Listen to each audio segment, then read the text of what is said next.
Hey guys, GamingD42 here. GamingD42 on my other channel, but on here I am the Doctor Impact, or just Gaming Dude, or just Reese. Reese is good. Um, so last night I went to see Omid Djalili, an English Iranian comedian in England. Um, he came down to my hometown to do a gig at our theatre which has sort of just opened like in December. And I've seen only one other show there, which was Stephen Kamos, because I've been to about 4 live comedian gigs, including Omid Djalili. I've seen uh I've seen Joe Pasquale at the Wickham Swan. I've seen Al Murray at the Wickham Swan. I've seen Omid Djalili here in Aylesbury, and I've seen Stephen K. Amos here in Aylesbury. So I've seen about 4 comedians live. I mean, I've got loads of DVDs on them. I won't go into that. But last night I went to see Omid Djalili, and it was amazing. It was pretty good. Excuse me.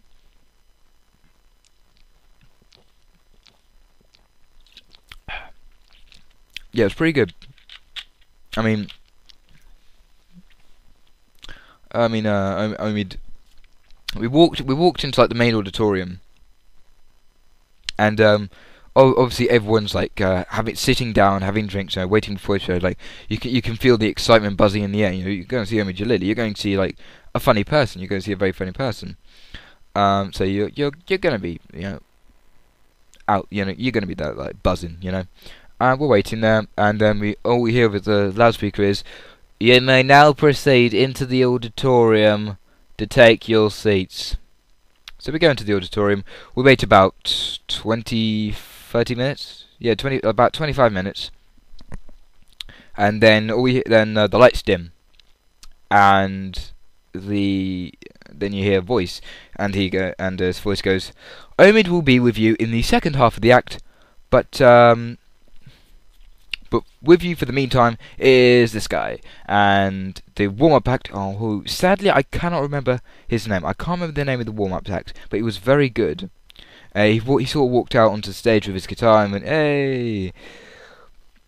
And it was very funny. He had a go. He said we're very lively people. He had a go at other times, like you do. You make all the jokes about the town and whatnot. And he was very good. He was very good because he goes about... Oh, good lord. Fucking Spybar. I don't even need it anymore. I should just delete it.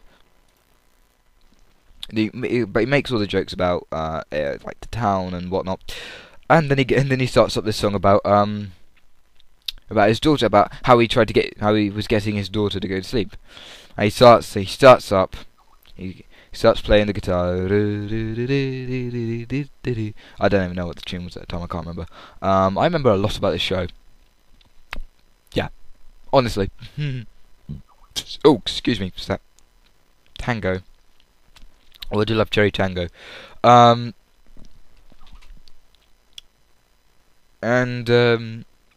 He starts playing this tune, and he just goes. He's going to sing, and go to bed. And everyone in the audience went, "Oh shit!" We basically shit ourselves, and yeah, and it's like he looked at the woman like in the front row, and she basically looked like she pissed herself, and he just goes, "You all right, love?"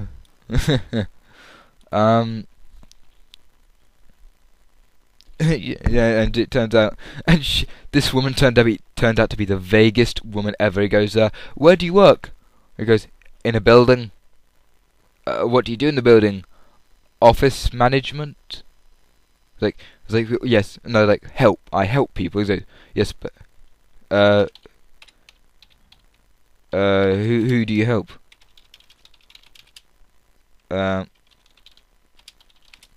Who do you help? And he goes, "People." Vague as fuck. And he goes, and he just went, so I'm talking on Skype here.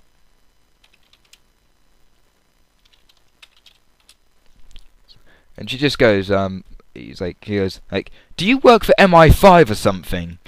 she replied, she was like, she didn't answer. We all assumed she did. What was her name? Oh yeah, her name was Jenny, and there was her husband Robert. Yeah, her husband Robert was there, apparently, and he was vague as well. It's like, I build buildings. Can you say what those buildings are for? No, my wife works in the building. Obviously, I'm not relaying the message very well. Like it was funny when he did the joke. You know, when he did the joke and when I say the joke, there's a varying difference. You know, I am certainly not the best comedian in the world. I will never be a good comedian. I just don't tell jokes all that well, as you can tell. Yeah.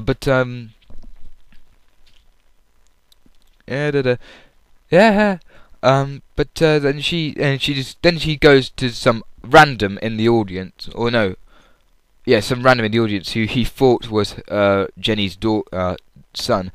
And he goes like what's your name? And he goes, Stephen. And he goes, okay, what do you do? I'm a chef. He goes, oh, a job we can all understand, Jenny.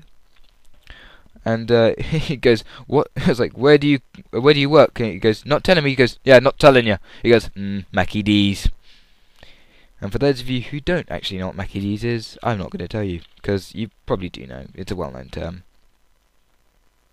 It is a well-known term, right? McDonald's? Yes? No? Leave a response.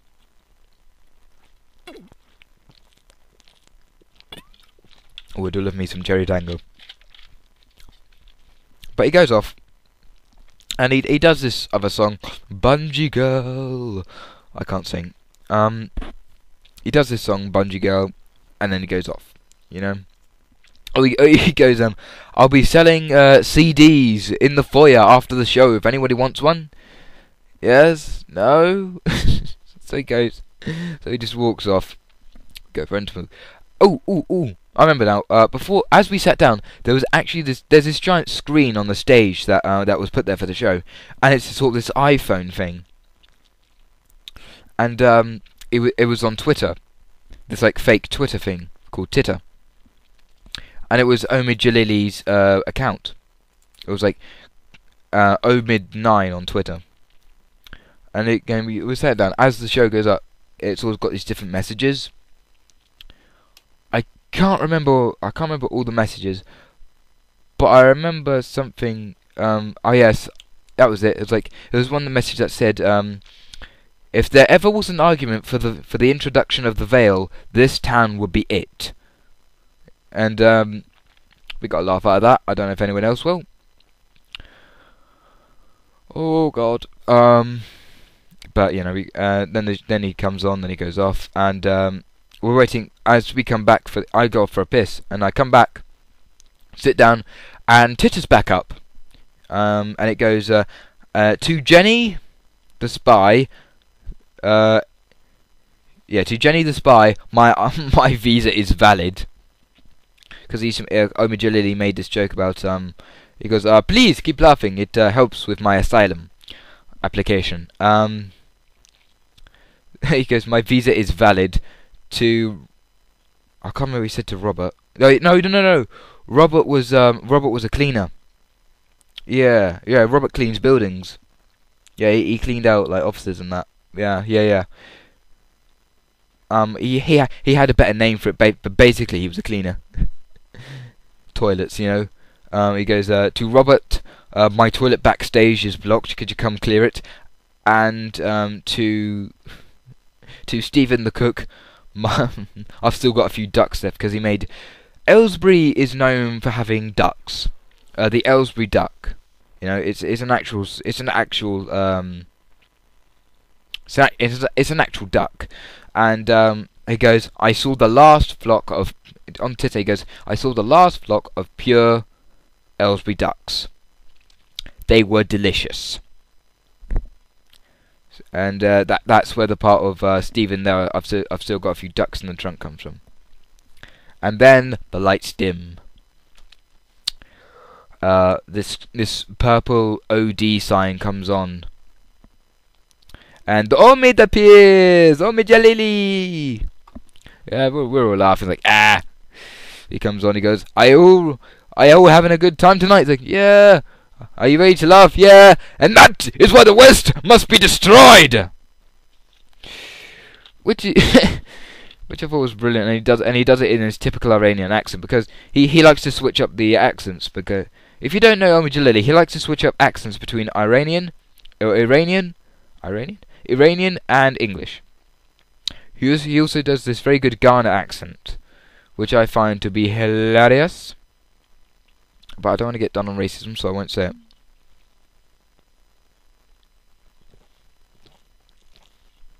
All I can say is that I'm very good at it. Or I like to think so. Okay. But going through the show, I'm not gonna say the jokes because I barely remember them, to be honest. I know they were funny and I was laughing, but they're basically jokes you could probably find on his past DVDs, because he's got like 3 DVDs out, I think. But there was one where he goes like, he's talking about him on the set of Sex and the City. I can't remember if it was Sex and the City 1 or Sex and the City 2, but really it doesn't matter to me. But I think he was in one of them, and he's stirring the tea. I think he was like Jessica Parker, whatever her name is, Sarah Jessica Parker, is being dragged in after having sex on the beach, and he's sort of at reception, stirring this tea, as British people do. And apparently he thought the director told him to like lift his finger up, like his index finger, like says as if to say, "Hold on, I'm just doing this." He does it, and apparently he goes like, "Oh my God, what is that? Oh my God!" Excuse me. "Oh my God!" Yeah, "Oh my God" to the burp and the "Oh my God." What is that? And he starts doing all this. All these noises. It sounds like he's going to be sick on stage, to be honest. And he goes, when you've made a director gag as much as I did, you know you're flaunting your comedy, or flagging your comedy. And in my mind, it's more, if you know you've made a director start puking on set, you know you're getting somewhere in life. Or you've made it in life. I'm making directors puke, because to me that's the funniest thing in the world, or one of them. The other one is seeing old ladies fly off into the street in GTA 4, but that's another story for another time. He does all this. He did some bongo stuff, like some Congo. Yeah, he did some Congo stuff, and at the end he does this Congo thing. Like he's got these images in the back. It's like the screen was being used like all throughout the show, because it wasn't just there to be pretty. It was being used. But no, he does these things where he did this thing where he had sort of he had a video on the back thing of like a pre-recording of himself doing the Congo stuff. And then he starts doing it again. He starts doing it in time with the recording, and wow, that got dark quick. So I literally just got in from what's it called, college, and because I don't like walking home in the dark. That's another story for another time though. Basically starts doing all this stuff like in time with this recording, and it's all very funny. And at the end, he finishes it and goes, "Ah!" because he proper hurt himself. And I'm gonna have to finish this up quick because I'm running out of time. So basically, he does his usual belly dance stuff, and then the mic just goes. The mic just goes. So he has to go, "Good night." He has to shout "good night" to the back of the audience. And then there was another thing with the warm-up act. He goes, the warm-up act will be outside sucking cock for drug money. And then the warm-up act comes up on the intercom and goes, "It's not. To be honest, it's not just for the money." He goes, "Oh." But yeah, that was my experience with Omid Djalili last night. I've been Reese, giving you 42, the Doctor Impact, and I will see you later. Goodbye.